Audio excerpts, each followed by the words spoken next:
Bonjour et bienvenue. Je m'appelle Sophie Lemaître et avec le podcast Sophie au pays des possibles, je vous emmène à la rencontre de femmes et d'hommes aux parcours et horizons différents. Leur point commun ? Combattre la corruption et l'évasion fiscale pour un monde meilleur, plus juste et plus éthique. Parce qu'il ne s'agit pas uniquement de rêver d'un autre monde et parce qu'il est possible de changer les choses, rejoignez-moi au pays des possibles. Pour ce 10e épisode, j'ai eu le plaisir de recevoir Vincent Drezé. Vincent a 53 ans et il est membre du conseil d'administration de l'ONG Attaque France. Avec Vincent, nous avons une conversation passionnante sur l'importance de l'impôt, mais aussi sur les conséquences désastreuses du non-paiement de l'impôt. Vincent, à travers de nombreux exemples, nous explique les différents types de fraudes fiscales qui existent, que ce soit les fraudes menées par les particuliers ou bien par les entreprises. Et d'ailleurs, en complément de cet épisode, je vous invite à écouter l'épisode 2 avec Quentin Parinello sur l'évasion fiscale des multinationales. Le mot-clé de cet épisode avec Vincent, c'est la pédagogie. Vincent rend un sujet qui peut paraître peu sexy, accessible à tous. Pour lui, c'est important de rendre ce sujet de l'impôt et des fraudes accessible à l'ensemble des citoyens, parce que c'est avec la connaissance que l'on peut changer les choses. Et d'ailleurs, quand je lui ai demandé ce que nous pouvons faire en tant que citoyens, il m'a répondu « Les citoyens doivent s'informer. C'est la première étape. Ensuite, on peut débattre, on peut discuter de ce qu'il est possible de faire. » Je ne vous en dis pas plus et je laisse place à ma conversation avec Vincent. Bonne écoute. Bonjour Vincent Drezé. Merci d'avoir accepté mon invitation. Vous êtes membre de l'association Attaque depuis 1999 et vous siégez au conseil d'administration d'Attaque depuis juin 2019. Avant cela, vous étiez secrétaire général du syndicat solidaire Finances publiques. Vous êtes un expert des questions fiscales et vous avez d'ailleurs écrit plusieurs ouvrages sur ce sujet. Avant de parler d'impôts et de fraude fiscale, j'aimerais que l'on parle de votre engagement. Comment en êtes-vous arrivé à vous engager auprès du syndicat solidaire Finances publiques et d'Attaque et pourquoi avoir choisi ces deux organisations pour exprimer votre engagement ? À la base, je dirais que j'étais dans un environnement personnel, familial, qui était assez sensible aux questions des injustices et des inégalités. Pas mal de personnes qui soit y étaient très sensibles, soit militaient dans des partis politiques ou des syndicats avec une certaine diversité, disons. Et donc ça sensibilise assez tôt à ces questions-là. Lorsque je cherchais du travail, j'ai effectué quelques mois en tant qu'employé libre-service, l'évidence syndicale m'a sauté aux yeux. Alors j'y croyais, j'allais dire, sur le fond de manière générale, mais là j'ai vu l'utilité qu'il y avait à se syndiquer, tout simplement en incitant à quelques pressions du directeur du magasin dans lequel je travaillais sur les salariés, en particulier d'ailleurs sur une femme divorcée. Et je me suis dit, le jour où je rentre dans le monde du travail, je vais me syndiquer. Ou j'en avais encore aucune idée. Et lorsque j'ai rejoint l'administration fiscale, j'ai vu un syndicat qui présentait à mes yeux deux avantages majeurs. Le premier avantage, c'est que, outre qu'il était présent, comme tous les syndicats, enfin comme beaucoup de syndicats de l'époque, il parlait de fiscalité. Ce syndicat s'estimait assez libre pour parler de fiscalité, en plus de défendre les intérêts matériels des agents, au sens classique. Et puis, il n'était pas dans une organisation confédérée. J'avais une petite méfiance par rapport aux organisations confédérées. Il essayait de créer quelque chose, de réinventer ou d'inventer, selon un autre modèle de syndicalisme, et ça m'a plu. Et donc, c'était le syndicat national unifié des impôts, qui est devenu Solidaire Finances publiques. Et ça, c'est deux avantages. Et puis, il se trouve que dans les années 90, on a beaucoup parlé de pensée unique. Il y a eu un mouvement en 95 contre, déjà, à l'époque, une réforme des retraites, du système de protection sociale, c'était le fameux plan Juppé. Moi, ça m'a un peu plus sensibilisé à des questions liées au capitalisme financier, notamment. J'étais lecteur du Monde diplomatique, et puis le Monde diplomatique a lancé Attaque. Puis ce qui était très heureux, c'est que dans Attaque, il y avait également mon organisation syndicale qui était membre fondateur, donc au fond, c'était assez naturel de s'engager dans Attaque, en plus d'être investi syndicalement. Voilà, en résumé. Avec le recul, ça paraît en fait assez évident. Mais aussi un parcours original et intéressant, le cheminement en fait, ce qui vous a amené à vous engager auprès de ces deux organisations. Et d'ailleurs, ça me fait penser pour les questions fiscales ou l'impôt, ce sujet n'est pas, je dirais, a priori un sujet sexy. C'est pas forcément quelque chose de naturel de s'intéresser à ces questions fiscales. C'est vrai. Qu'est-ce qui vous a motivé à vous emparer de ce sujet-là et à vous battre pour une justice fiscale ? C'est assez curieux d'ailleurs parce que ma mère était de l'administration fiscale et il se trouve que comme j'étais plus attiré par la musique, la montagne, d'autres passions que par les études, un jour je lui ai dit bon, il faut que je passe des concours administratifs et je voulais être contrôleur du travail parce que je voyais déjà l'intérêt du contrôle de tout ce qui est droit du travail, droit social. Et elle m'a dit très bonne idée, passe-le et quelques semaines avant il y a le concours de contrôleur des impôts, ben, ça te fera un entraînement. Et donc j'ai eu le premier et j'ai postulé contrôleur du travail. Donc je suis rentré comme beaucoup d'étudiants à l'époque et encore maintenant, dans l'administration fiscale ou tout simplement dans l'administration, un peu au gré des réussites au concours. Et lorsque je suis rentré dans l'administration fiscale, j'ai vraiment découvert un métier, des métiers en l'occurrence, parce qu'il y a plusieurs métiers au sein de l'administration fiscale, et ça m'a tout de suite intéressé. Je me suis dit, il y a une image à l'extérieur qui ne reflète pas, premièrement, le métier qu'on fait dans l'administration fiscale, et puis deuxièmement, le sens général de ce qu'on fait, c'est-à-dire gérer l'impôt, recouvrer l'impôt, contrôler l'impôt, et puis maintenant même l'ensemble des finances publiques. Et ça m'a paru assez évident là aussi qu'il fallait en parler à l'extérieur avec si possible des mots simples, essayer de sensibiliser. Et de proche en proche, je dirais comme ça qu'on a défini une stratégie dans le syndicat, je dis on avec les camarades qui étaient à l'époque au bureau national avec moi, notamment avec deux, trois amis. On s'est dit, il faut premièrement dans notre message expliquer les choses et dans une deuxième partie, on fait l'analyse critique et on livre nos propositions. Mais la priorité, c'était d'expliquer. Après, il y a une faiblesse de notre part dans notre raisonnement, c'est qu'on a toujours pensé que si on expliquait les choses très factuellement, les gens seraient plus facilement d'accord avec nous. Voilà, sur le message militant. Mais on a toujours tenu à séparer, et je continue à le faire au sein d'Attac, l'explication citoyenne. Le citoyen doit être informé. Et puis ensuite, comme il y a un débat et comme on est dans une démocratie, dire voilà nous ce qu'on en pense. Et justement, est-ce que vous pourriez nous rappeler la fonction et le rôle de l'impôt et pourquoi c'est important que chacun paye sa juste part, y compris les plus riches et les entreprises? Vous voyez, dans votre question, vous avez les deux questions importantes, c'est expliquer et ensuite faire l'analyse. Donc c'est exactement le sens de la démarche qui m'est chère. Sans rentrer dans un historique qui nous remonterait au Moyen-Âge, voire même après, disons que depuis l'époque, disons contemporaine, post-révolutionnaire, l'impôt, il a trois fonctions. Il finance l'action publique, il cherche à réduire les inégalités et éventuellement, troisième objectif, à réorienter les comportements.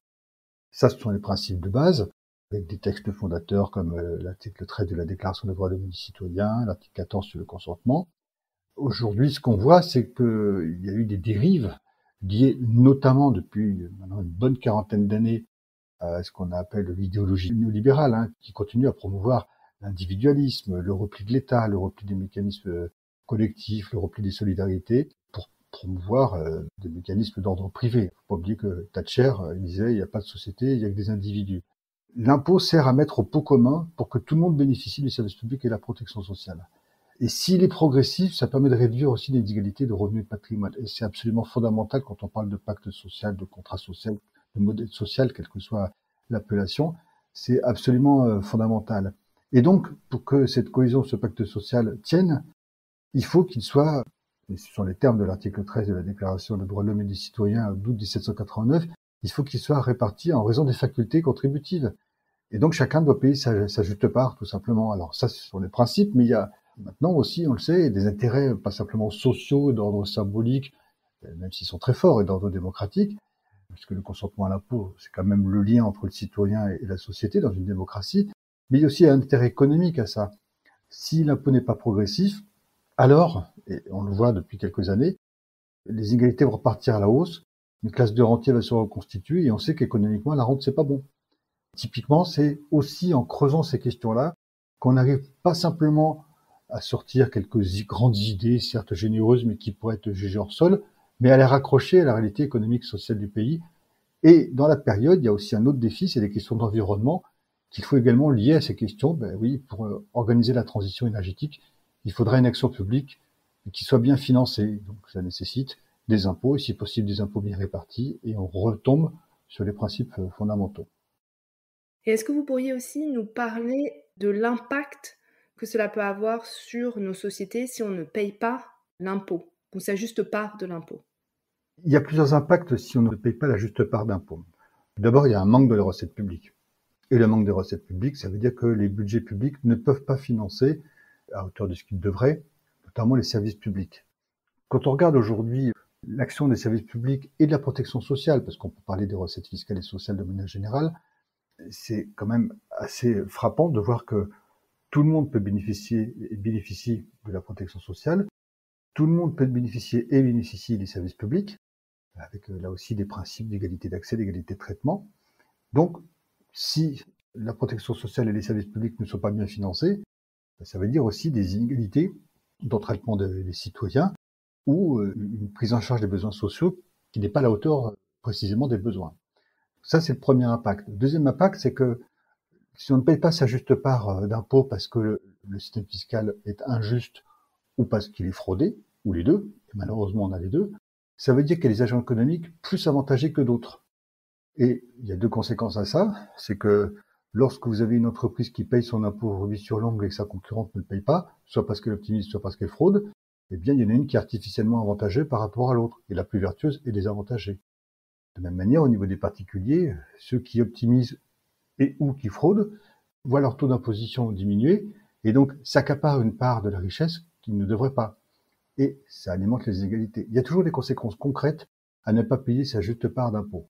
Et c'est d'ailleurs un débat très sensible dans la période, parce que les politiques fiscales sont contestées, on l'a vu avec les Gilets jaunes, mais on l'avait vu aussi auparavant, il y a un sentiment diffus, notamment depuis la crise de 2008, quand on regarde les enquêtes d'opinion depuis une vingtaine d'années, il y a jusqu'à 2008-2009, dans toutes les enquêtes d'opinion, une proportion de personnes interrogées qui disent oui, on peut payer un peu plus d'impôts pour avoir un peu plus de services publics.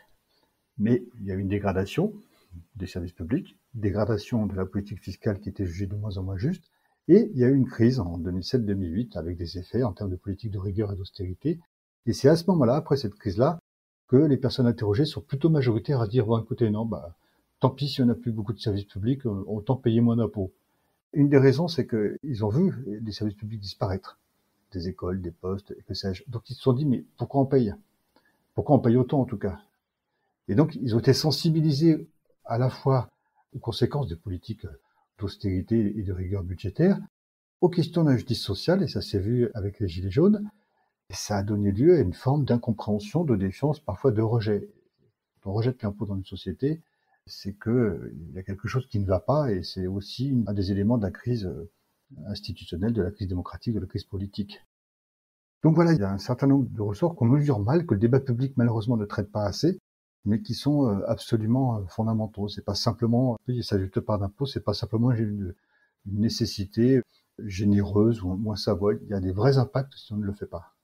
D'ailleurs, je pense qu'on l'a vu avec le Covid, Oui. où tout d'un coup, nos hôpitaux qui déjà avaient des difficultés avant la pandémie, ça s'est exacerbé. Et on voit bien que moins de recettes fiscales, on a mis les hôpitaux sous un régime de restriction, on a eu du mal à suivre, voilà, quand les hôpitaux étaient submergés, à apporter le soin nécessaire aux patients. Donc c'est un impact concret. J'ai eu l'impression, je voudrais avoir votre avis, mais j'ai eu l'impression qu'avec le Covid, ça a ramené la question de l'impôt et des services publics à nouveau au cœur des discussions et que les citoyens se sont intéressés aussi à cette question-là. Alors il y a deux événements dans la période récente qui ont ramené ces sujets-là sur le devant de l'actualité. Les Gilets jaunes, un mouvement qu'il faut prendre en considération et analyser. Sur les ronds-points, il y avait l'ISF et la lutte contre la fraude fiscale. Quand même deux sujets majeurs, la fiscalité du patrimoine et derrière la fiscalité progressive d'une part, et puis la lutte contre la fraude fiscale, notamment parce qu'il y a beaucoup d'affaires d'évasion et de fraude fiscale qui concernaient principalement, on va dire schématiquement, mais c'est la réalité, les plus riches et les grandes entreprises. Donc ça a remis quand même la question fiscale au cœur de l'actualité. Et effectivement, vous avez raison sur la santé notamment, enfin en tout cas le service public de la santé, qui a perdu des hôpitaux en pleine crise Covid en 2020, il y a ces 5700 lits qui ont été supprimés. Évidemment, ça ne peut être que choquant de dire, mais on a fait peser au système de santé une rigueur budgétaire, et là on en a besoin, il est plus capable en tant que tel de prendre l'ensemble des besoins. Là on a touché concrètement du doigt ce que ça veut dire. Ce qu'on peut craindre pour l'avenir, c'est comme idéologie que l'attaque en combat est toujours très prégnante, on le voit, elle est portée par un certain nombre de candidats, c'est que les responsables politiques disent bon, on va épargner relativement la santé, mais comme on n'allouera pas plus de moyens globalement en termes de financement public, eh bien on tapera d'autant plus fort, d'autant plus dur sur les autres services publics. Ça permet de bien faire le lien avec la fraude fiscale et les fraudes de manière générale, parce que ce rapport entre avoir suffisamment de ressources de recettes et pouvoir investir dans nos services publics, vous avez réalisé un exercice périlleux qui était celui d'estimer le montant de la fraude fiscale. Vous l'avez estimé entre 80 et 100 milliards d'euros par an, si je ne me trompe pas, ce qui est énorme. Cette estimation a été reprise et utilisée par de nombreuses organisations, notamment par des institutions étatiques. Pourquoi avoir réalisé cette estimation et qu'est-ce que ce chiffre nous dit? Et justement, pour faire le lien avec les services publics, qu'est-ce que ça nous enseigne et qu'est-ce qu'on peut faire? Ça fait beaucoup de questions, pardon, en une. Ça fait beaucoup de questions, mais tout intéressantes. L'estimation de la fraude, il faut voir que dans l'organisation syndicale qui est la mienne, qui s'appelait le Syndicat national unifié des impôts, il y avait eu déjà des premiers ordres de grandeur qui étaient sortis. Ça tournait à l'époque, c'était en dizaines, centaines de milliards de francs. C'était des méthodes un peu macro, un peu globales, mais elles avaient le mérite d'exister. Et puis, on a vu que, notamment depuis 2007-2008, les affaires d'évasion et de fraude se sont multipliées. En se penchant un peu sur la question, on voyait bien qu'il y avait quelques balbutiements au niveau des travaux. Je pense notamment aux travaux de Gabriel Zucman. Il y avait des commissions parlementaires qui s'intéressent à cette question. Et du coup, le moment était venu d'essayer de tenter cet exercice. Pour ce faire, c'était encore assez possible à l'époque, avec les moyens qu'on avait. Alors je passe sur le type de méthodologie, le temps que ça a pris, les tableaux que ça a nécessité, les calculs. On est arrivé dans un premier temps à une estimation entre 60 et 80 milliards d'euros. C'était en janvier 2013. C'était important pour nous d'avoir une méthode qu'on pouvait expliquer au pouvoir public, aux journalistes qui nous contactaient, etc. De se dire, voilà, on a procédé comme ça. On s'est renseigné en avant sur la méthode, et puis ça a occupé beaucoup de mes week-ends et de mes soirées à travailler sur ces questions-là. Mais on s'est dit, parce que c'est aussi un choix du syndicat, on va voir si ça tient le choc, si j'ose dire, ou en tout cas si notre méthode tient la route, et on avance. Moi, ce que j'ai utilisé, c'est des dizaines et des dizaines de tableaux issus du contrôle fiscal, des échantillons représentatifs. À l'époque, il y en avait encore. Certains de mes collègues me donnaient discrètement d'entreprises qu'on allait vérifier sans pour autant avoir une anomalie, parce qu'il faut voir que quand on va en contrôle fiscal, souvent c'est qu'il y a une anomalie. Et si on ne se sert que des résultats du contrôle fiscal, il y a un biais, ce qu'on appelle le biais de sélection, qui fait qu'on risque de surévaluer la fraude. Et donc on a corrigé aussi les choses en tenant compte des contrôles qui avaient été effectués au hasard. Et le principe était le suivant: si la loi était appliquée partout pleinement, autrement dit, si on arrivait à contrôler et à identifier tous ceux qui ne la respectent pas, combien ça rapporterait? On arrivait à cette fourchette, et ce qui était très intéressant d'emblée, c'est que, on l'a détaillé impôt par impôt, la TVA, l'impôt sur les sociétés, l'impôt sur le revenu et les impôts patrimoniaux et j'en passe, c'est que quand on est arrivé au bout de cet exercice, quand je suis arrivé pour le syndicat au bout de cet exercice, j'ai confronté cette estimation aux autres estimations partielles qui pouvaient exister, et notamment une, celle qui avait été menée à l'Université de Londres, qui portait sur l'ensemble des recettes publiques, recettes fiscales et sociales, au niveau de l'Union européenne, avec d'autres méthodes. Ce sont des méthodes macroéconomiques. Et lorsque j'ai comparé ce que nous on avait estimé en termes de fraude fiscale, ce qui était estimé par la Cour des comptes en termes de fraude sociale, et qu'en additionnant les deux, ça correspondait à ce que représente la France au niveau de l'Union européenne en part de PIB, et ça correspondait à ce que l'Université de Londres disait à quelques milliards d'euros près. Donc, ce qui était intéressant, c'est qu'on n'avait pas utilisé les mêmes bases de données et on arrivait à des ordres de grandeur comparables. Donc ça, c'était janvier 2013. Quelques années après, il y a eu des mesures de prise, puisque l'affaire Cahuzac, chaque gouvernement a pris des mesures. On s'est dit, on va regarder quels sont les facteurs à la hausse et à la baisse par rapport à notre estimation. Il y avait quelques mesures qui avaient été relativement efficaces sur certaines formes de fraude, mais on avait des formes de fraude qui se développaient de manière inquiétante, à la TVA ou à l'impôt sur les sociétés. Alors, je prends l'exemple de l'impôt sur les sociétés, notamment la manipulation des prix de transfert et des transferts de bénéfices à l'étranger, ça existe depuis longtemps, mais avec l'essor de la propriété intellectuelle, en quelques années, ça s'est développé. Et donc, on est arrivé, sans refaire une estimation globale, mais une actualisation en tenant compte du produit intérieur brut, de ces facteurs à la hausse. On s'est dit, on est plutôt sur l'eau de notre fourchette. Et il se trouve que, avant de publier ce rapport, en octobre 2018, un ancien haut fonctionnaire, un ancien directeur général des impôts, qui avait beaucoup apprécié le rapport que nous avions sorti en 2013, avait publié un article dans une revue spécialisée en disant que notre estimation de 60 à 80 milliards d'euros était la plus solide, mais que peut-être la fraude pouvait excéder 80, et pouvait peut-être même aller jusqu'à 100 milliards d'euros. Et donc, dans le rapport, nous, on a dit, par rapport à notre estimation de 60 à 80 milliards d'euros, on est plutôt sur 80 milliards d'euros. Mais effectivement, comme le dit M. Barilari, ancien directeur général des impôts, ça peut peut-être aller jusqu'à 100. Et donc voilà, un peu cette petite histoire. Alors après, il a fallu la défendre, sans être trop long, mais il a fallu la défendre parce que en 2018, Gérald Darmanin, qui était ministre de l'Action et des Comptes Publics, a essayé de discréditer, avec l'appui de quelques journalistes bien intentionnés, cette estimation. On a répondu. On a fait un rapport, à nouveau, pour répondre point par point aux arguments de ceux qui la contestaient. Il ne s'agissait pas de dire « nous, on a raison », mais en face, il n'y avait aucune contre-méthode, aucune autre estimation. Il y avait juste du dénigrement. Donc, on a mis ça à plat. Finalement, la Cour des comptes a été missionnée par Édouard Philippe pour essayer d'y voir plus clair.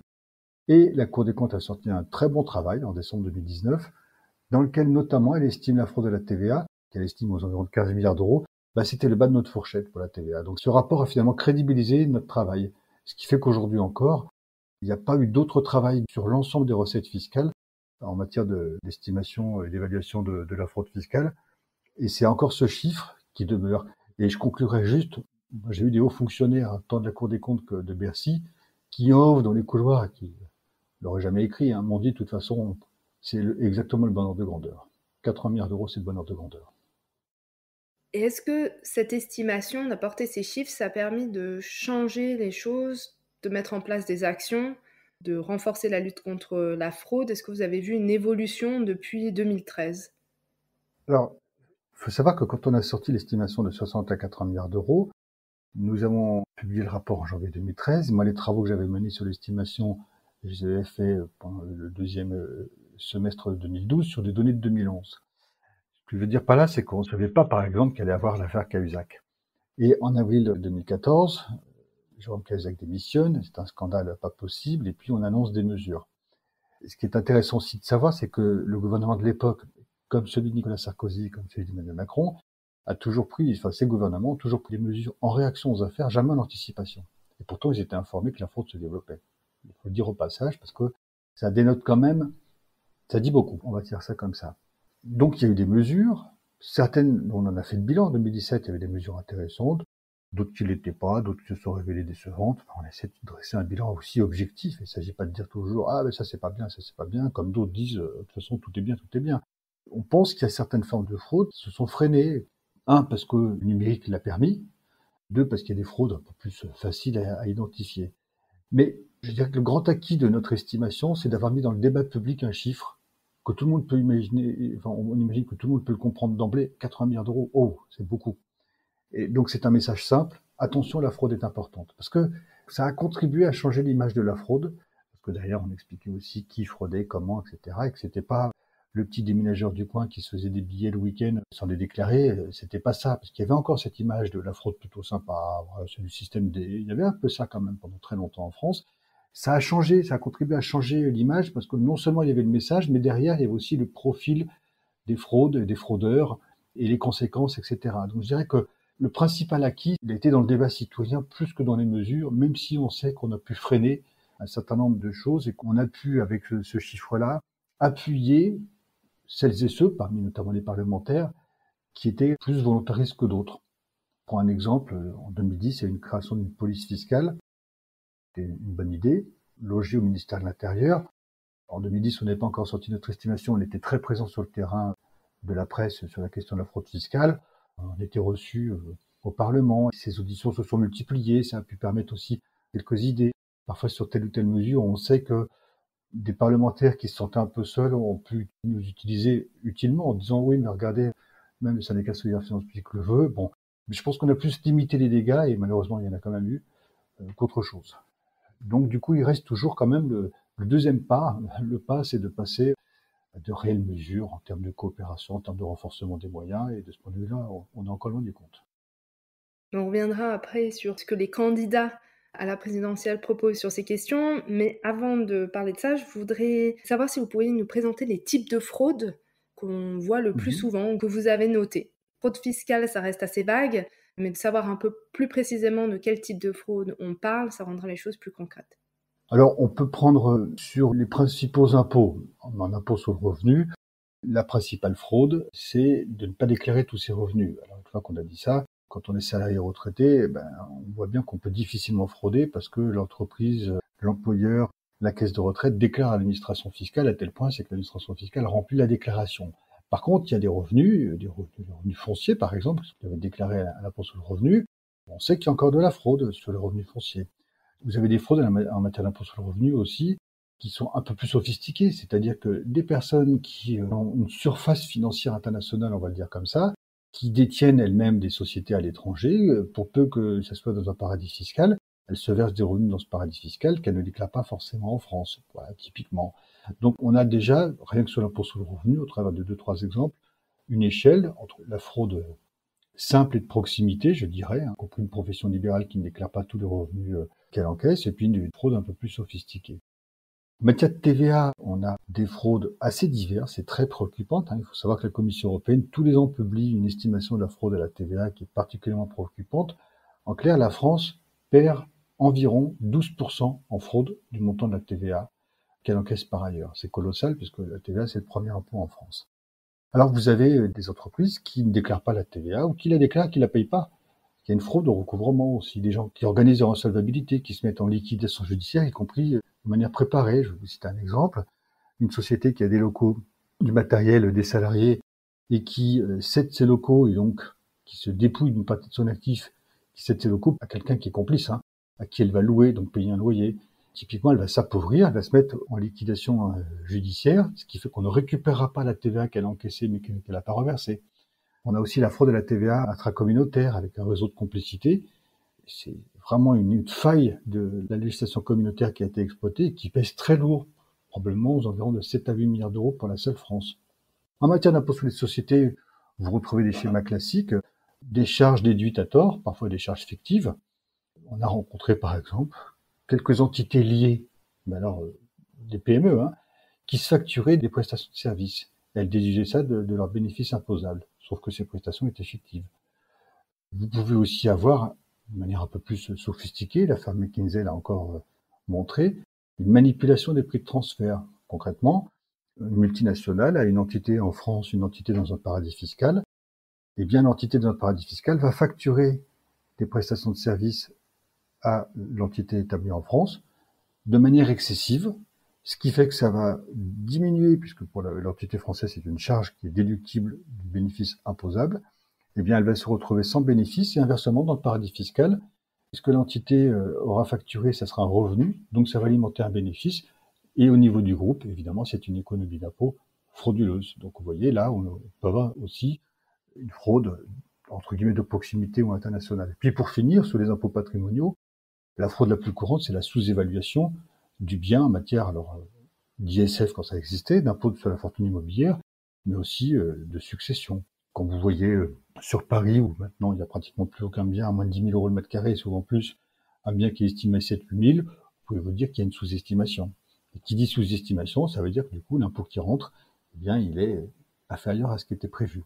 Puis vous avez d'autres schémas au niveau international également beaucoup plus complexes, où des personnes riches créent des trusts, c'est-à-dire, on va dire une société écran pour faire court, qui est logée dans un paradis fiscal qui est géré par quelqu'un pour le compte d'une personne qu'on ne connaît pas, ce qui fait qu'en apparence, la personne qui est résidente fiscale française peut nous dire à l'administration fiscale, non, écoutez, non, mais là, toutes les actions, c'est pas à moi, c'est à la société machin qui est un trust. Et nous, si on ne sait pas pour le compte de qui ce trust est géré, qui va finalement encaisser les revenus et qui va récupérer les actifs au bout du compte, eh bien, on ne peut pas calculer l'impôt, ce qui explique d'ailleurs qu'il y a beaucoup de trusts dans les paradis fiscaux. Donc, vous voyez que sur chaque impôt, on a une fraude de proximité, et j'allais dire une fraude moyenne, et une fraude sophistiquée internationale. Merci beaucoup, ça montre bien la variété, la complexité et aussi en fait tous les endroits où on perd des recettes fiscales. Ça m'amène à me poser la question de si on a les moyens, enfin, si la France a mis les moyens nécessaires en place pour lutter contre ces fraudes et aller récupérer ces différentes recettes. Alors on dit souvent que la France est historiquement le pays le plus volontariste au sein notamment de l'Union européenne pour faire avancer les sujets fiscaux. C'est pas totalement faux, c'est pas totalement vrai. Une fois qu'on a dit ça, il faut s'expliquer. En réalité, ce qui est certain, c'est qu'on est dans un contexte de concurrence fiscale, et la concurrence fiscale se traduit partout par une baisse des impôts progressifs, une baisse des impôts patrimoniaux, une baisse des impôts sur les sociétés. La raison officielle, c'est que les États veulent attirer ou retenir les richesses, et donc vont baisser les impôts sur les riches, au nom de l'investissement. Et c'est ce qui explique derrière que l'on parle de théorie de ruissellement. Ça produit donc des injustices fiscales partout, ça pèse évidemment sur le financement de l'action publique partout, et puis ça tombe bien, cette idéologie véhicule la privatisation de pans entiers du service public et de la protection sociale. Donc tout est lié. On axe sur les moyens à l'impôt pour avoir, du point de vue des néolibéraux, pour avoir satisfaction sur le véritable but qui est de récupérer des pans entiers du service public et de la protection sociale. Ce qui veut donc dire que comme les États coopèrent peu et se font concurrence, c'est difficile de combattre efficacement une fraude fiscale, notamment lorsqu'elle est internationale et qu'elle joue entre les différences de législation, des failles, etc. Pour autant, c'est sans doute aujourd'hui que c'est moins dur qu'avant. Je veux dire par là, grâce au numérique par exemple, on peut parfaitement accélérer la coopération internationale. Grâce au numérique, on peut parfaitement créer, si on le voulait, un cadastre financier européen pour savoir qui détient quoi et donc pouvoir calculer correctement l'impôt et avoir une véritable transparence entre administrations fiscales.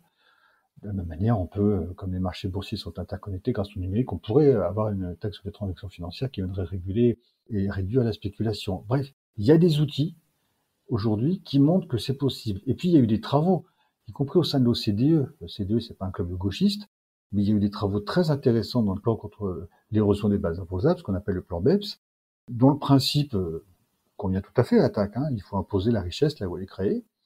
Et simplement, les discussions diplomatiques après font qu'on n'arrive pas toujours à atteindre l'objectif officiel. Mais ce que ça montre quand même, c'est que si on veut dépasser le cadre des frontières imposées par exemple les multinationales, on peut. L'accord récent qui a été créé, de ce point de vue-là, il est intéressant. Il montre qu'on peut. Simplement, il est totalement insuffisant et il risque même d'avoir de nombreux effets pervers. Vous voyez, il y a des choses possibles techniquement. Ça veut donc dire que le principal verrou, c'est d'abord la volonté politique. Alors on peut opposer que c'est pas la France toute seule qui va changer les choses. Attaque a toujours répondu deux choses à ça. Premièrement, il y a des marges de manœuvre en France. Il y a des marges de manœuvre. Je vais prendre un exemple sur la fraude fiscale et les paradis fiscaux. Il y a des listes noires qui ont été publiées depuis une vingtaine d'années qui n'ont servi à peu près à rien. En France, il y a une liste noire avec des États qui n'ont rien à voir avec les véritables paradis fiscaux, en tout cas avec les plus nocifs. Mais il y a une notion qui existe qui est intéressante, qui est la suivante. Lorsqu'une entreprise a transaction avec une entité qui est dans un des 7 pays de notre liste noire, alors l'administration fiscale est en droit de supposer que c'est de la fraude fiscale, il y a ce qu'on appelle une inversion de la charge de la preuve. Bien, vous voyez, si on avait une vraie liste des paradis fiscaux avec des critères objectifs, en termes de coopération, en termes de différentiel d'impôt, eh bien, la liste noire française, ce ne serait pas 7 États, ça serait 20, 25, 30. Et là, eh bien, ça dissuaderait les fraudeurs d'avoir des entités, des filiales, des sociétés écrans dans ces territoires-là. La France, elle, peut faire ça. Et si elle fait ça au niveau de l'Union européenne, c'est possiblement plusieurs États qui vont aussi l'imiter. Parce que la problématique qu'on a en France, elle se retrouve aussi ailleurs, en termes de financement d'action publique, de consentement à l'impôt, et j'en passe. Donc voilà, il y a des marges de manœuvre. Effectivement, la France ne peut pas tout faire toute seule, mais elle peut, premièrement, prendre la parole et dire voilà ce qu'il faudrait, et deuxièmement, elle peut aussi prendre des mesures. C'est avec cette grille de lecture qu'on juge aussi ce qui se passe, et on voit que difficilement se satisfaire que le gouvernement, dans la parole de Bruno Le Maire, se soit satisfait il y a quelques mois que le taux de multinationales soit environ 12,5, puis ils disent après, c'est 15%, c'est super, c'est grâce à notre action. Bon, enfin, à un moment donné, ne prenons pas les gens pour des jambons, si j'ose dire. Ça s'est pas passé comme ça, et manifestement, la volonté politique, sinon fait défaut, en tout cas, a été insuffisante. Mais justement, vu qu'on est sur cette question de volonté politique, j'ai vu qu'au début du mois de mars, vous aviez sorti un rapport qui analysait le programme des différents candidats à la présidentielle sur ces questions de justice fiscale et de justice sociale. Qu'est-ce qu'on apprend, qu'est-ce qu'on peut retenir de ces programmes? Est-ce que la question fiscale, justice fiscale, fait partie des programmes des différents candidats? Alors la question fiscale en fait partie, la question de la justice fiscale absolument pas. Là pour le coup, ce qui est assez frappant, on a analysé 4 candidats parce que c'est, selon la grille de lecture d'attaque, ceux qui véritablement présentent le plus de risques en matière d'augmentation des inégalités, à savoir Marine Le Pen, Éric Zemmour, Emmanuel Macron et Valérie Pécresse. C'est bien, c'est paritaire d'une certaine manière, mais ça, on peut pas s'en satisfaire. Et au-delà de leurs différences, parce qu'il y a effectivement des différences, Marine Le Pen et Éric Zemmour sont sur un créneau qu'on qualifie d'extrême droite, je veux dire par là, c'est un créneau nationaliste, xénophobe, du rejet de l'autre, etc. Les deux autres s'inspireront plus d'idées un peu plus libérales européennes, etc. Par contre, les 4 s'inspirent des mêmes ressorts néolibéraux. Et ça, c'est le principal enseignement, ça a été celui-là. Et on voit qu'ils sont sur les mêmes thèmes, avec les mêmes orientations, même si leurs propositions diffèrent par moment. Ces thèmes, ce sont notamment des droits de donation aux successions.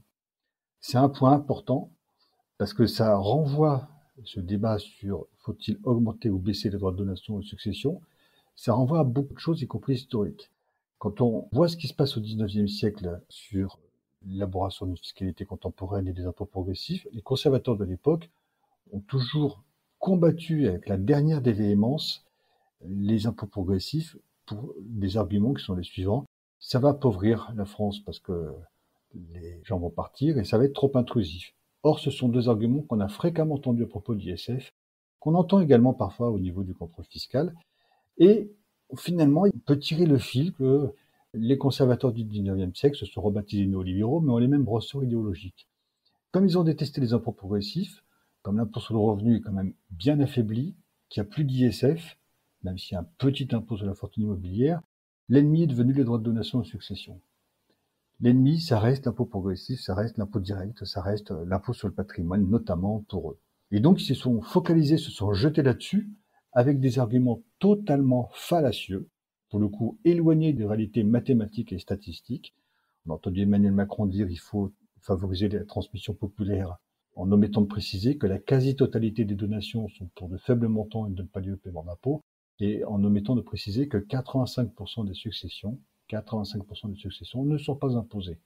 Pour une raison simple, le patrimoine médian en France est 117 000 euros. Or, comme il existe un abattement de 100 000 euros par enfant, la quasi-totalité, en tout cas la grande majorité des successions ne sont pas imposées. Si on avait simplement dit ça, en disant, voilà, ça permet également de corriger les inégalités de patrimoine, de taxer les rentiers. Les rentiers, c'est pas ceux qui ont travaillé toute leur vie et qui ont accumulé un patrimoine. C'est ceux qui en ont hérité et qui s'apprêtent à le transmettre à leurs héritiers. Donc si on avait reposé la question comme ça, on aurait pu discuter d'un ajustement, parce qu'il faut en effet des ajustements dans le droit de donation et de succession, parce qu'il est vrai qu'il y a des petits effets de bord sur les successions des neveux, des tantes et des oncles. Il peut y avoir des choses à corriger, et par contre, il fallait surtout pas s'inscrire dans ce débat de dire on va alléger le droit de donation ou de succession, comme le font ces 4 candidats. Il y a un deuxième point, il y en a plusieurs, mais il y a un deuxième point qu'on a relevé, c'est les impôts dits de production. Il faut savoir que Emmanuel Macron a baissé l'impôt sur les sociétés, a commencé à baisser les impôts locaux des entreprises, et c'est sur cette voie-là que ces 4 candidats s'engagent en disant qu'il faut baisser les impôts, on appelle ça de production, les impôts locaux des entreprises. Pourquoi ? Parce que c'est le dogme qui convient de dire ça. On retrouve toujours, ça va favoriser la croissance, l'investissement et l'emploi. Sauf qu'avec le recul, on s'aperçoit que c'est pas aussi simple que ça, parce qu'il y a eu des travaux d'évaluation sur les mesures fiscales, notamment du quinquennat, qui montrent que il n'y a pas eu d'impact sur l'investissement et l'emploi, mais par contre, ça a noué les inégalités. Bref, donc ils sont sur les mêmes créneaux. Ils sont également sur le créneau de la culpabilisation des chômeurs. La proposition d'Emmanuel Macron de faire travailler 15 à 20 heures les bénéficiaires du RSA reprend stricto sensu celle de Valérie Pécresse, il va même un petit peu plus loin. Il a osé dire que le RSA vient du RMI, qui avait l'insertion, et que l'insertion, d'une certaine manière, correspondait au travail forcé, alors que c'est l'inverse. L'insertion, c'est une insertion sociale et professionnelle au travers d'un vrai travail. C'est pas du travail forcé. Bref, il y a une espèce de surenchère néolibérale dans les propositions et probablement une accélération. Et une accélération qui va être d'autant plus importante que, pour le coup, à peu près personne n'en parle.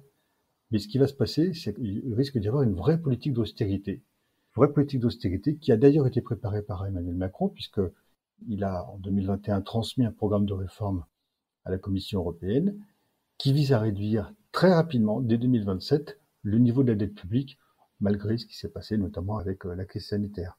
Donc on voit bien qu'il y a plusieurs sujets sur lesquels ces 4 candidats se retrouvent, avec des petites différences, mais dans le cadre d'une orientation commune, et que tout le monde évacue bien le débat sur quelle va être demain la vraie place, le vrai rôle, la vraie fonction de l'action publique et de la protection sociale, alors qu'on prépare une austérité.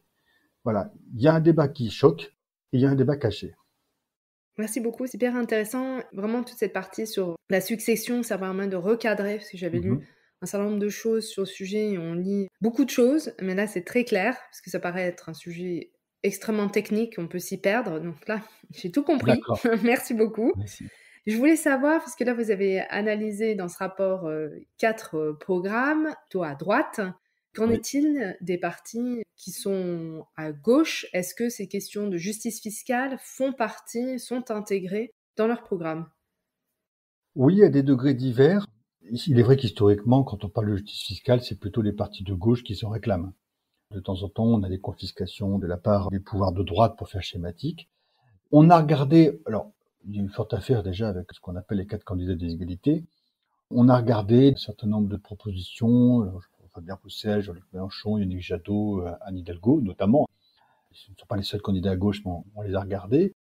Il y a quelques atermoiements chez certains candidats. Anne Hidalgo, par exemple, sur les droits de donation succession, on voit bien qu'elle ne veut pas trop les baisser, mais qu'elle s'est trouvée aussi en position de concurrence avec Emmanuel Macron, en disant qu'il fallait peut-être faire un petit quelque chose, qu'il a peut-être d'ailleurs rendu son discours peu audible sur cette question-là. On voit que du côté de Yannick Jadot, il y a autour, notamment de l'ISF vert, quelque chose qui prend, qu'on retrouve d'ailleurs chez Jean-Luc Mélenchon. L'ISF vert, c'est-à-dire rétablir l'ISF, mais pas sous sa forme ancienne, et en tenant compte de l'empreinte carbone, au clair, parce qu'on sait que notamment les riches sont plus pollueurs que les plus pauvres. Et donc l'idée qu'on retrouve chez ces deux candidats, c'est de réorganiser l'ISF en tenant compte, ce qui n'est pas simple du tout, parce qu'on on a échangé avec nos amis de Greenpeace et d'autres sur cette question, mais l'idée mérite d'être posée, de dire bon, comment on peut avoir un impôt sur la fortune, mais qui tienne compte de l'empreinte carbone, parce que voilà, ils font partie de ceux, notamment les riches, qui payent l'ISF, qui voyagent le plus en avion. Donc quelque chose d'un peu commun. Chez Fabien Roussel et Jean-Luc Mélenchon également, on retrouve un discours contre l'évasion et la fraude fiscale, qui est pour le coup quand même intéressant parce que ce sont à peu près les deux seuls qui en parlent. Hein. Quand on va chercher dans le programme d'Anne Hidalgo et de Yannick Jadot, on voit des lignes là-dessus, mais dans leurs déclarations ou leurs discours, on le voit peu. On a regardé par rapport aux sujets qui nous sont chers. Jean-Luc Mélenchon reparle d'un héritage maximum, donc inverse la question de comment on taxe l'héritage. On peut retrouver chez d'autres candidats la question d'une dotation minimum. Bref, mais la chose, c'est que au-delà de leur rivalité, on sent que depuis un certain nombre d'années, avec l'exercice du pouvoir, il y a eu un petit délitement dans la pensée fiscale, si j'ose dire, hein, si on est un peu pompeux, et sur les grands objectifs. Je veux dire par là que plusieurs candidats, dans le quinquennat Hollande par exemple, on avait retrouvé des mots «on est pour la justice fiscale», avec quelques mesures intéressantes au début du quinquennat, hein, il ne faut pas l'oublier. Imposer l'ensemble des revenus financiers au barème progressif pour ce revenu, c'était intéressant. Mais dire au nom de la justice fiscale et sociale, on va mettre en place ce crédit impôt compétitivité emploi, enfin, c'est quelque chose qui était à rebours de ce qu'aurait dû être s'attaquer à la finance d'une certaine manière, vous voyez. Et donc, cette perte de repère, elle a quand même joué dans plusieurs partis de gauche. Et on voit bien qu'à gauche, notamment, sur l'ensemble des candidats et sans faire de tri, il y a la tentation d'essayer de faire et du social et de l'environnemental sans oublier le sociétal et l'économie, vous voyez. Et que tout ça reste encore un peu à construire. Alors c'est sans doute plus exigeant que lorsqu'on est conservateur et qu'on dit bah nous on va continuer à baisser les impôts sur les riches et les grandes entreprises parce que c'est notre projet. Merci beaucoup pour toutes ces explications. Ça permet de bien voir les différentes approches et aussi visions de la société des candidats à la présidentielle. Je voudrais revenir sur Attaque. Pourriez-vous nous présenter l'association et ses modes d'action? Alors il faut partir du début. Attaque à la base, et c'est une association qui avait pour vocation de défendre une taxation sur les transactions financières, en s'inspirant de ce qu'était la taxe Tobin, mais en l'adaptant très vite. Attaque est née d'une critique de la mondialisation financière, des essais spéculatifs. Première fois qu'on a envisagé cette création, notamment dans les colonnes du Monde diplomatique, il y avait déjà des crises en 1997. Et on voyait bien qu'un certain nombre d'économistes refusaient la pensée unique qui était en train de s'installer et essayaient de trouver autre chose. Et puis il y a eu ce symbole de la taxe sur les transactions financières qui a donné lieu à la naissance d'Attaque. Attaque est née avec des membres fondateurs, des organisations syndicales, mais des personnalités également, des journaux comme le journal Politis par exemple. Bref, il y a eu non pas un conglomérat, mais un ensemble de réseaux qui se sont retrouvés derrière cette position. Très vite, l'association s'est structurée avec évidemment un exécutif, un bureau, un conseil d'administration, et un conseil scientifique chargé de réfléchir à diverses questions. Si on prend un peu la pensée fiscale d'Attaque, l'Attaque s'est ouvert à de nombreuses choses, les luttes féministes, l'environnement, la critique d'un certain exercice du pouvoir. Attaque tape large, si j'ose dire, au niveau des sujets, mais parmi les centres de gravité, vous avez les questions de justice fiscale. Et donc, passer le premier temps de dire il faut une taxe sur les transactions financières, Attaque réfléchit en disant bon, il faut aussi qu'on réponde à la façon dont elle pourrait être contournée. Et donc, c'est très vite positionné sur les paradis fiscaux. Parmi les tout premiers livres d'attaque, vous avez sur la taxation sur les transactions financières et les paradis fiscaux. D'ailleurs, sur les paradis fiscaux, rédigé par un ancien secrétaire général du syndicat national unifié des impôts qui était très présent dès le début dans l'attaque. Et puis après, on était quelques-uns, moi j'arrivais à ce moment-là, on était quelques-uns à se dire il faut quand même qu'on parle fiscalité parce qu'on le voit bien, c'était à l'époque du gouvernement Raffarin, on commence à taper dur sur l'impôt progressif. Et on a dû faire un peu de pédagogie aussi aux d'attaque. Alors les économistes connaissaient évidemment la question de l'impôt progressif, mais on s'est dit politiquement il faut qu'Attaque s'exprime là-dessus. Et donc il y a eu un livre qui est sorti très rapidement, au début 2005, qui s'appelait Vive les impôts. Et puis on en a fait d'autres, parce qu'au fur et à mesure que on s'est intéressé à ces questions, plus exactement au fur et à mesure que les gens déjà intéressés travaillaient pour Attaque sur ces questions, ça a permis un petit peu d'affiner, si j'ose dire, notre pensée et de sensibiliser les comités locaux qui ont été assez nombreux historiquement à organiser des soirées et débats. Et donc on rejoint les modes d'action. Attaque a toujours dit, on réfléchit pour agir. On pense, on produit, on essaie de s'exprimer sur le champ, entre guillemets, intellectuel, sans omettre qu'on fait partie du mouvement social et que non seulement on va aller dans les manifestations contre les réformes des retraites, par exemple, mais on va aussi essayer d'interpeller le public avec des modes d'action originales. Et c'est ce qu'Attaque a développé dernièrement, sans se départir sur l'aspect réflexion, puisqu'il y a toujours des livres, des notes, des rapports qui sortent. Il y a la participation à des manifestations organisées par les organisations syndicales, dont on retrouve aussi quelques-unes sont membres fondateurs d'Attaque. Mais il y a aussi des modes d'action plus originales, tournées vers la désobéissance civile. Il y en a une qui a eu un certain succès. Il y a quelques années, Attaque a participé avec deux autres organisations, notamment l'organisation BISI, à une action qu'on a qualifiée de faucheur de chaises. En clair, pour dénoncer l'évasion fiscale, sur lequel il y avait un message solide, des militants d'Attaque, d'autres, sont allés dans les agences bancaires, tranquillement, ont pris des chaises en disant « Quand vous rendrez l'argent, nous on rendra les chaises », ce qui était très humoristique et ce qui permettait d'attirer de manière sympa l'attention sur l'évasion fiscale. Un des militants de l'association BISI avec lequel Attaque a travaillé a été poursuivi pénalement pour quelques chaises, c'est ça qui est quand même stupéfiant. Et son procès à Dax a été l'occasion d'organiser le procès d'évasion fiscale. Moi, j'étais un des deux témoins, avec Antoine Payon, qui est journaliste. Eva Joly était l'avocate avec sa fille du prévenu, si j'ose dire, qui était accusé d'avoir emprunté quelques chaises. Il a été relaxé, parce que le procès a été objectivement équitable, mais le jour de son procès, ça nous a l'occasion d'avoir des prises de parole d'un certain nombre de responsables. On a organisé un grand forum, un grand meeting avec 2000 personnes, une fête aussi, parce que c'est important, le mouvement social, c'est aussi quelque chose qui peut être festif. On a transformé ça en procès d'évasion fiscale. Et on a eu une autre militante d'Attaque qui a été également mise en cause en région PACAC. Et bien de la même manière, on était un peu moins nombreux, on était 500 à organiser une manifestation, un meeting pour la soutenir. Moi, j'ai participé à quelques actions, entre guillemets, un peu coup de poing, rien qui ne dégrade, juste une forme d'action bien pensée, bien préparée, qui vise à attirer, si possible, les journalistes, attirer l'attention des citoyens sur des sujets que nous portons par ailleurs. J'ai vu d'ailleurs qu'il y a eu récemment d'autres actions de désobéissance civile, par exemple comme repeindre les façades de la BNP, ou encore, pour reprendre l'expression qui a été utilisée par Attaque, prélever à la source des multinationales pour dénoncer l'évasion fiscale. Donc j'ai l'impression que ces actions dites de désobéissance civile, c'est vraiment une marque de fabrique d'Attaque. Vous nous avez donné l'exemple avec les faucheurs de chaises, l'impact que ça a eu, ce procès, mais aussi du coup vous a permis, lors de ce procès, de faire le procès d'évasion fiscale. Je serais assez intéressée de savoir quelles autres formes d'impact ces actions ont pu avoir. Vraiment, le procès d'évasion fiscale, c'était une réussite et il y avait pas mal de journalistes, pas mal de médias. Vous savez, il faut entretenir un message. Il ne s'agit pas de dire un jour l'évasion fiscale est scandaleuse, de ne rien faire et de ne pas continuer à en parler. Donc c'est aussi une manière d'en parler, mais d'en parler autrement. Puis ça permet aussi de montrer que on avait enquiquiné, si j'ose dire, on a mis au pénal John Palais, militant, qui avait prélevé quelques chaises, quand parallèlement, il n'y avait toujours aucun grand fraudeur, aucun grand délinquant fiscal en prison. Donc ça permettait aussi de montrer qu'il y avait une injustice aussi de ce point de vue-là dans le traitement pénal de l'un par rapport aux autres. L'impact, il est, j'allais dire qu'on essaie de faire en sorte qu'il y ait un impact public. Et pour l'instant, il faut passer par la presse, les réseaux sociaux aussi. Les réseaux sociaux, ça marche très bien à Attaque.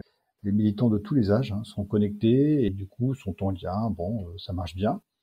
Et puis ça permet aussi de souder les organisations entre elles, parce qu'on ne peut pas mener ce combat tout seul. Donc si une organisation est en avance sur un combat et que les autres le jugent légitime, S'il y a ce type d'action, ça permet aussi de les sensibiliser à la question, de favoriser du travail en commun, etc. Alors, soit un travail intellectuel, et c'est ce qu'Attaque fait avec la plateforme Paradis Fiscaux-Judiciaires, où on retrouve Oxfam, le CCF d'État solidaire notamment, entre autres. Mais quand il y a de ce type d'action, ça peut permettre aussi d'attirer d'autres organisations, et aussi des jeunes qui veulent s'investir, mais parfois qui veulent s'investir pour agir. Et c'est aussi un point important. Dans ces actions, on trouve beaucoup de jeunes qui ont déjà compris le message de fond et se disent on va pas en rester là, on va faire quelque chose. Donc il y a de multiples répercussions, et on verra à l'avenir comment ces actions évoluent et ce qu'elles produisent. En tout cas, pour l'instant, elles sont très bien reçues au sein pas simplement d'Attaque, mais de sa sphère de sympathie. J'allais dire, dans un premier temps, c'est bien essentiel. Oui, il doit y avoir déjà l'engagement aussi de nouvelles personnes qui viennent et qui se lancent dans ces actions avec vous. Oui. Une autre action récente d'Attaque, ça a été la création en septembre 2021 de l'Observatoire de la justice fiscale. Est-ce que vous pourriez nous parler de cet observatoire et quel est son rôle ? Alors l'Observatoire est né d'abord d'une réflexion et d'un bilan, c'est que au cours de sa vie, Attaque a toujours parlé de fiscalité. Et en préservant aussi des équilibres par rapport à d'autres expressions plus tournées vers la finance, la monnaie, la banque, voire l'environnement, etc. Lorsqu'on regarde également l'évolution de fond un peu politique, on voit bien que depuis quelques années, l'outil fiscal est au cœur de l'actualité. Alors on peut l'expliquer de diverses manières. Historiquement, un État a deux attributs de souveraineté, c'est battre monnaie, lever d'impôts. Bon, nous ne battons plus monnaie, ça se fait au niveau de l'Union européenne. Donc il reste l'impôt comme outil de politique économique. Et beaucoup de gouvernements, si je prends les derniers, que ce soit Nicolas Sarkozy, François Hollande et Emmanuel Macron, ont joué, si j'ose dire, avec l'impôt. Je le dis avec un peu d'ironie, mais ça a été, on va faire tennis fiscal, on va créer le CICE, il y a eu toujours une actualité fiscale. Et on s'est dit, l'actualité est tellement galopante qu'il faut un outil qui rassemble des textes qui expliquent l'impôt, des analyses de fond lorsqu'il y a des sujets qui méritent d'être creusés, et une réaction à l'actualité. Tout ça doit être à Attaque, mais ça ne peut pas être que sur le site d'Attaque, parce que sinon Attaque aura l'impression que c'est que la fiscalité, alors que ce n'est pas que ça. Et puis la dimension entre guillemets observatoire montre aussi que c'est un rôle supplémentaire qu'on se donne dans Attaque. Donc en fait, c'est toutes ces idées-là qui nous ont guidés. On a eu plusieurs mois de préparation et de débat collectif pour savoir si on le faisait déjà. Et puis une fois que l'idée avait été bien reçue par les instances d'Attaque, comment on le faisait vivre. Il nous reste encore à aussi faire intervenir des organisations, des personnalités, parce qu'on a une rubrique dédiée aussi au débat. Et dans un premier temps, on s'est dit, on va déjà faire ça pendant la campagne. Il est parti comme c'est. Je pense que l'Observatoire a encore de belles années devant lui. Et notre grille de lecture, ça reste évidemment, nous disions au début de l'entretien, c'est-à-dire une fiscalité plus juste, plus simple, plus stable. Pour faire court, une fiscalité qui finance l'action publique à hauteur des besoins, qui corrige les inégalités et qui oriente les comportements dans un sens vertueux. Et force est de constater que le néolibéralisme, lui, est à l'inverse de ça. Il veut réduire la place de l'action publique. Il se fiche de savoir si la fiscalité réduit ou pas les inégalités, et ça a plutôt tendance d'ailleurs, ces choix fiscaux ont plutôt tendance à les augmenter. Et au niveau des comportements, il n'y a aucune évaluation, par exemple, des niches fiscales, c'est simplement de la défiscalisation. Donc on voit quand même, on est dans une confrontation d'approche assez globale, ce qui va du coup probablement revaloriser, renforcer le rôle de l'Observatoire de la justice fiscale et d'Attaque. Entre autres, puisqu'il y a d'autres acteurs qui interviennent heureusement sur ces questions-là. Et tout à l'heure, vous avez mentionné en fait l'implication de jeunes qui s'engageaient dans vos actions de désobéissance civile. Comment les citoyens peuvent-ils s'engager pour plus de justice fiscale ? C'est une question éternelle. On peut la prendre par le petit bout de la lorgnette, mais c'est pas totalement faux. Dire que le premier engagement, c'est de s'intéresser, c'est d'en parler autour de soi, c'est de soutenir un mouvement qui, alors que ce soit Attaque ou un autre, qui partage vos positions, parce que soutenir un mouvement, c'est lui permettre de vivre, de s'exprimer. Parce que quand un mouvement n'est pas soutenu, y compris financièrement, très clairement, il n'existe plus. S'il n'existe plus, c'est une voix qui s'éteint. Donc c'est déjà de s'y intéresser, d'y prendre part et éventuellement de soutenir. Alors le soutien financier, bien sûr, les adhésions, les dons. Il y a aussi l'engagement. C'est des comités locaux font des actions parfois de distribution. Encore hier matin, voilà, j'ai un comité local qui distribuait devant le métro. C'est assez ingrat, mais ça marque une présence. C'est quelque chose d'assez estimable de faire ce type d'action. Il y a des soirées débats. On peut aussi se rendre dans des soirées débats d'Attaque ou d'autres, parce que d'autres organisations le font également. Mais sur ces questions-là, pour montrer qu'il y a un intérêt. Bref, l'engagement, il prend déjà cette forme au quotidien, et c'est pas neutre. Si tout le monde le faisait, ça changerait franchement la donne. Après reste évidemment la question du vote, d'utiliser tous les rouages, si j'ose dire, d'une démocratie digne de ce nom. Ce qui est marquant aujourd'hui, c'est que, peut-être un effet post-Covid à ça, c'est que les mouvements sociaux dans leur ensemble ont du mal à redémarrer une activité normale alors que l'actualité n'est pas normale. Outre la guerre, outre les élections qui sont un vrai moment de tension, on sent bien que les politiques de ces dernières années ont affaibli la protection sociale, les services publics et les mouvements sociaux, et que ça risque d'aller encore plus loin. Et donc il y a une vraie interrogation fondamentale. On aurait tendance à dire que c'est sans doute le moment de soutenir des organisations comme ATTAC, des organisations syndicales. Quand même on n'est pas tout à fait d'accord avec eux et on n'y croit pas, on sait que de toute façon ne pas les soutenir, c'est les condamner. Et donc aujourd'hui, le principal enjeu, c'est de sauver le mouvement social, de lui redonner une impulsion et un rôle que Emmanuel Macron et d'autres ont lié, et un rôle qui va être d'autant plus important que les enjeux sociaux, économiques et écologiques sont immenses. Et j'allais dire, pour finir, un rôle d'autant plus important que quand même le mouvement social est indépendant, on sait que les forces d'opposition des diverses gauches risquent d'être en tout cas affaiblies. Et le mouvement social a toujours pris ses distances par rapport au mouvement politique. Mais si en plus, il n'y a pas de voix, entre guillemets, dans les gauches qui s'expriment avec force, ça va renforcer la responsabilité du mouvement social qui, lui, s'exprime de son côté. Donc, il y a des vrais enjeux pour la période à venir et nous pensons à ATTAC pour quelques candidats sensibles au néolibéralisme. Pour eux, peut-être, le moment est arrivé enfin d'avoir satisfaction de leurs revendications pour prendre un langage syndical, et ce qui serait une très mauvaise nouvelle pour l'ensemble de la société. Merci pour toutes ces idées d'action. J'aurais encore plein d'autres questions, mais ça fait déjà 1 heure qu'on est ensemble, donc je vais poser ma toute dernière question, celle que je pose à tous mes invités. Oui. Est-ce que vous auriez une œuvre à recommander ? Je pense qu'il y a plusieurs œuvres qui seraient intéressantes. Moi, je pense déjà de manière générale à l'œuvre de Ken Loach, le réalisateur britannique bien connu. C'est pour moi quelque chose d'important, voilà, à regarder. Et notamment son film sur la privatisation du rail en Grande-Bretagne, qui est quelque chose qui touche à la fois au périmètre de l'action publique, mais aussi à la façon dont les conditions de travail ont évolué, se sont dégradées et jusqu'au drame. C'est un film qui m'avait emporté, c'est Les Navigators. Je pense qu'aujourd'hui, le regarder avec le recul, parce qu'il date maintenant d'une vingtaine d'années, peut encore nous alerter sur ce qui peut se passer à l'avenir. Super, merci. Je vais chercher la référence et mettre le nom, tout ça sur la page dédiée à l'épisode sur le site internet du podcast. Merci beaucoup pour votre temps, pour nous avoir apporté toutes ces clés de compréhension. Ça nous permet d'avoir un beau panorama, de comprendre tous ces enjeux, mais surtout l'importance de l'impôt. Donc encore merci pour votre disponibilité. Merci à vous.